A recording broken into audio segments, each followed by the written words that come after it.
هتتفاجأ لو عرفت إن روسيا عندها خطط تهاجم بولندا؟ لا، مش هتتفاجأ. في المرحلة دي احنا تعودنا على العالم وهو في حالة حرب وكل الهري اللي بيجي معاه. اللي مميز في يومنا ده بقى إن عندنا دلوقتي تفاصيل أكتر تحديداً عن اللي روسيا مخططة له وإمتى الكرملين ممكن يدي الأمر. والحكاية دي جامدة جداً. هي إزاي أقدر أقولها بطريقة مؤدبة؟ استراتيجية جريئة مصممة لزعزعة استقرار أوكرانيا، وفيه منطق غريب وراها. ففي فيديو النهاردة عايز أتكلم عن 5 حاجات.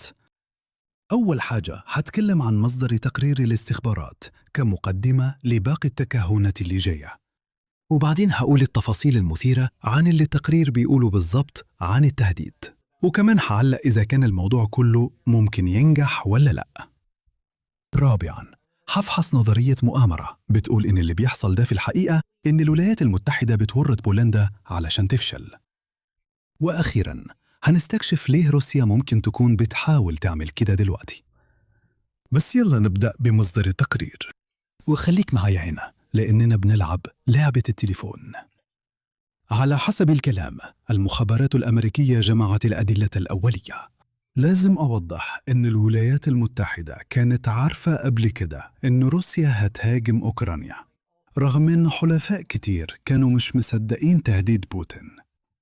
في وقت من الأوقات كان واضح إن الولايات المتحدة كانت تقريباً بتقرأ إيميلات الكرملين، وما فيش سبب يخلينا نعتقد إنه ده اتغير في السنين اللي فاتت.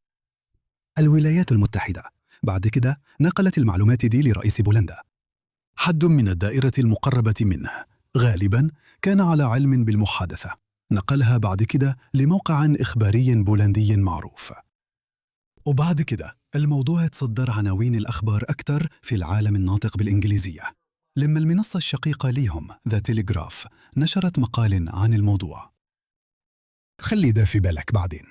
بس فكرة وجود مؤامرة روسية ضد بولندا مش جديدة. وزير الخارجية البولندي وكمان رئيس الوزراء دونالد توسك بيقولوا حاجات شبه كده بقالهم فترة. الفرق إنه عندنا تفاصيل أكتر عن الموضوع، أو على الأقل بعضنا عنده تفاصيل أكتر عن الموضوع. ممكن تشوف هنا إن القصة انتشرت في المنافذ اللي ميولها لليسار، لكن ما وصلتش أكتر من كده. وكمان كان في اختلافات كبيرة في طريقة عرض التقرير، وبرضه دي حاجة لازم نفتكرها بعدين. المصادر اللي بتميل لليمين شافت إن التهديد ده مصدر قلق أكبر، في حين إن المصادر اللي بتميل لليسار ركزت على إنه ما فيش تأكيد لحد دلوقتي إن روسيا ناوية تنفذ فعلاً. إزاي عرفتوا كل ده؟ ده بفضل الراعي اللي معانا النهاردة من تاني، جراوند نيوز. مع جراوند نيوز تقدر تغطي النقاط العمياء بتاعتك من خلال ميزة اسمها فعلاً على مسمى، اللي هي بلايند سبوت، واللي بتوضح لك الأخبار اللي بيغطيها طرف واحد من الطيف السياسي أكتر من التاني. منصحك تشغل زر عرض النقاط العمياء الدولية علشان تركز أكتر على الأخبار اللي أنا غالباً ههتم بيها أكتر. ولو دخلتي على ground.news/lines-on-maps أو مسحتي رمز QR اللي على الشاشة، هتقدر توفر 40% على خطة بانتج، واللي هتديك إمكانية الوصول لكل المعلومات دي وأكتر. فشكراً مرة تانية لجراوند نيوز على رعايتهم لفيديو النهاردة. وبكده نقدر نبدأ ونعرف روسيا ممكن تكون بتهدد إيه بالظبط أو مش بتهدد إيه. ده مش خطة هجوم شامل زي ما ناس كتير على الإنترنت قالت. نصيحة من فضلكم اقرأوا المقالات وما تعتمدوش بس على التخمين من العناوين. الخطة اللي روسيا بتفكر فيها هي نوع من العمليات غير التقليدية. أكثر احتمال هو إنهم يخلوا شوية طيارات بدون طيار تخرج عن مسارها وتدخل المجال الجوي البولندي، وكأنه ده فكرة جديدة ومبتكرة. وبعدين شكل الطيارات دي اصطدمت بمحطة كهرباء أو أي بنية تحتية حيوية تانية. يا لها من صدفة سيئة محدش كان ممكن يتوقعها. وفيه اقتراح أغرب، إن هليكوبتر تضل طريقها وتدخل الأراضي البولندية، وبعدين يدخل روس أكتر علشان ينقذوا الطاقم. وفي احتمال ثالث وأكثر تطرف، وهو هجوم هجين فعلي بقوات برية روسية تدخل بولندا عن طريق كالينينغراد أو بيلاروسيا، وفي الحالة الثانية ممكن يكون معاهم قوات بيلاروسيا، لأن ده حاجة واضح إن لوكاشينكو هيوافق عليها، مع إنه شاف اللي حصل في أوكرانيا وقال لبوتين إنه مش هينفع. أظن كمان عشان الناتو هدف أسهل. قبل ما ندخل أكتر في الموضوع لازم أنبهك إن اللي جاي شكله كده خطة طالعة من كتاب خطط الأقزام. بس يلا بينا. الأزمة العسكرية بعد كده بتخلق أزمة سياسية جوه الناتو. الولايات المتحدة بتضغط على بولندا إنها ما تردش عسكرياً. التحالف بيتعرض لإهانة، وفي تفكك أكتر جوه بروكسل، وكلام كتير، والمساعدات لأوكرانيا بتتقطع. استنى، أنا قلت أوكرانيا؟ إيه؟ الموضوع إنك ما تقدرش تتجاهل إزاي روسيا بتوصل للنهاية بالخطة المجنونة دي. وبص، يمكن فعلاً في حاجة هنا. بولندا وأوكرانيا في وسط نزاع دبلوماسي بخصوص ستيبان بانديرا اللي كان قومي أوكراني في زمن الحرب العالمية الثانية، وتعاون مع ألمانيا النازية علشان يحرر أوكرانيا من الاتحاد السوفيتي. لكن في الآخر انتهى به الحال في معسكر اعتقال ألماني. نصيحة مني، ما تتحالفش مع النازيين. على أي حال، مش عايز أدخل في تفاصيل كتير هنا، بس زيلينسكي وافق مؤخراً على وحدة قوات خاصة باسم حركة بانديرا. هو لسه شخصية مشهورة في بعض الدوائر القومية في أوكرانيا بسبب سمعته كمقاتل من أجل الحرية، لأن ناس كتير في الاتحاد السوفيتي السابق بيكرهوا اللي عملوا الاتحاد السوفيتي في بلادهم زمان، ودلوقتي بعد ما بقوا دول مستقلة تاني مش عايزين يرجعوا للوضع القديم. بس حركة بانديرا كمان ارتكبت جرائم حرب ضد الأقليات البولندية، وده تسبب في موت من 50 ل100 ألف شخص. فعشان كده الناس في وارسو مش بيبصوا للموضوع كله بنظرة كويسة. يعني أظن إني أقدر أفهم إزاي تدخل روسيا هنا ممكن يشهل القوميين في بولندا ويخليهم عايزين يسيبوا أوكرانيا خالص، وبعدين ده يسبب اضطرابات تانية لباقي التحالف، وساعتها روسيا تحقق اللي هي عايزاه. أو يمكن الكرملين بيدور على رد فعل مبالغ فيه تجاه العملية غير التقليدية. عشان أفكركم بموضوع متكرر في القناة دي، بوتين فعلا نفسه يحشد قوات أكتر لأوكرانيا، بس هو مش قادر لأنه مفيش قبول سياسي جوا البلد. وعلشان كده طياروا هليكوبتر يضيع والمهووسين بالحرب في بولندا يقتلوا 5 جنود روس أبرياء.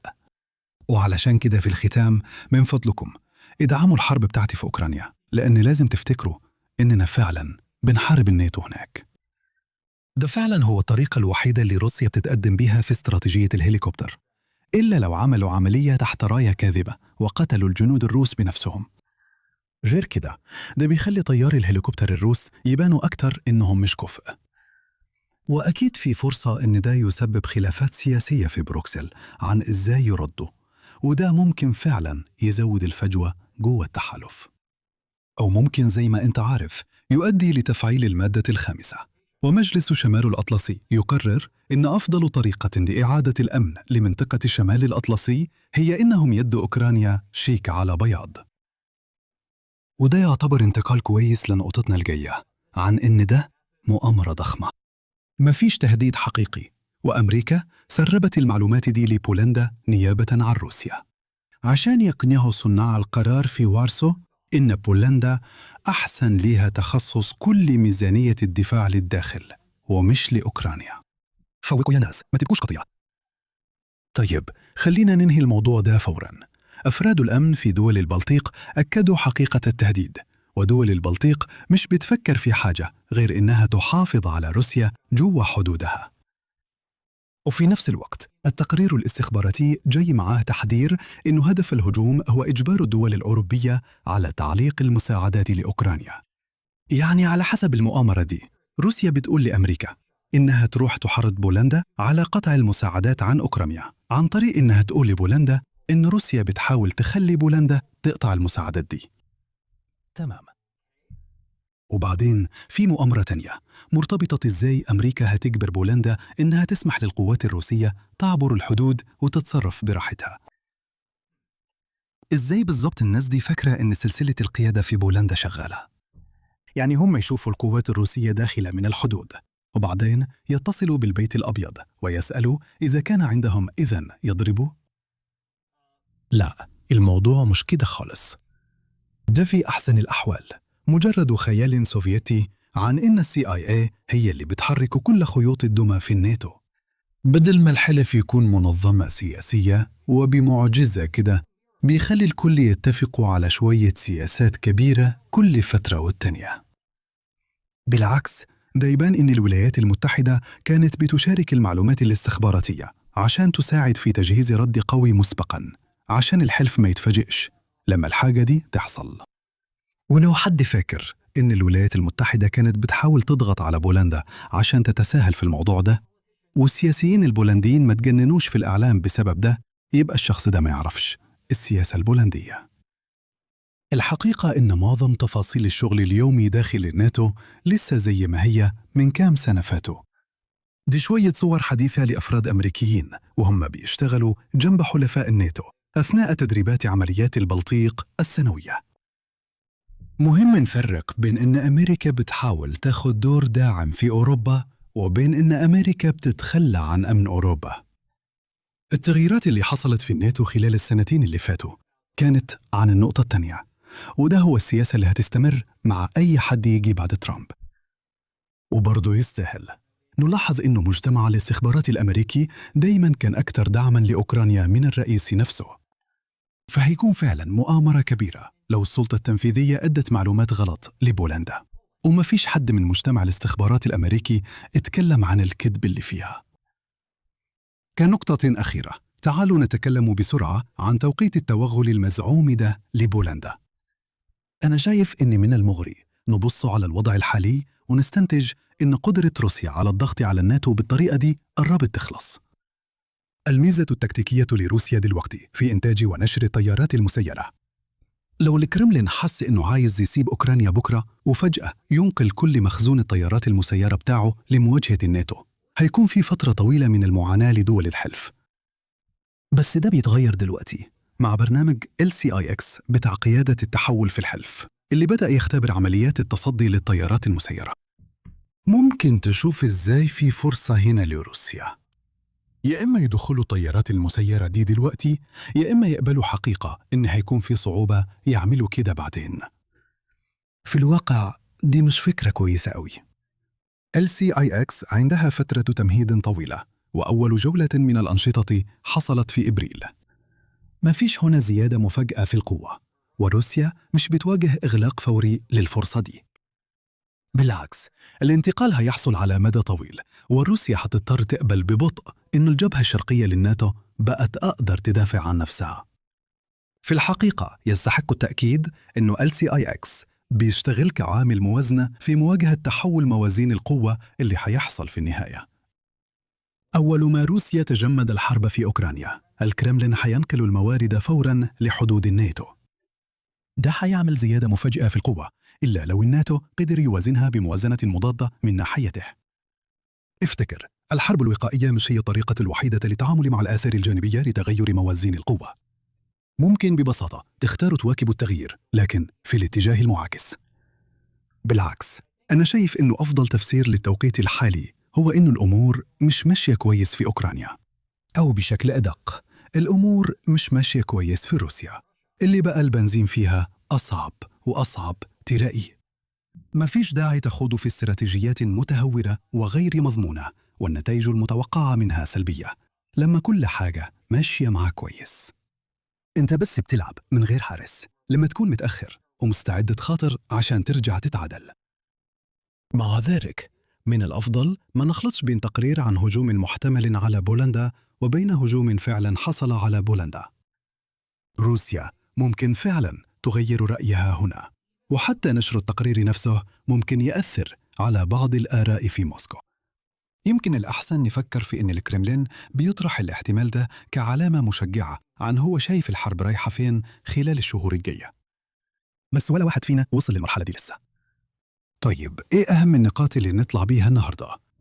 فيه تقرير غالباً مصدره حقيقي بيقول إنه الكرملين بيخطط لهجوم غير تقليدي على بولندا.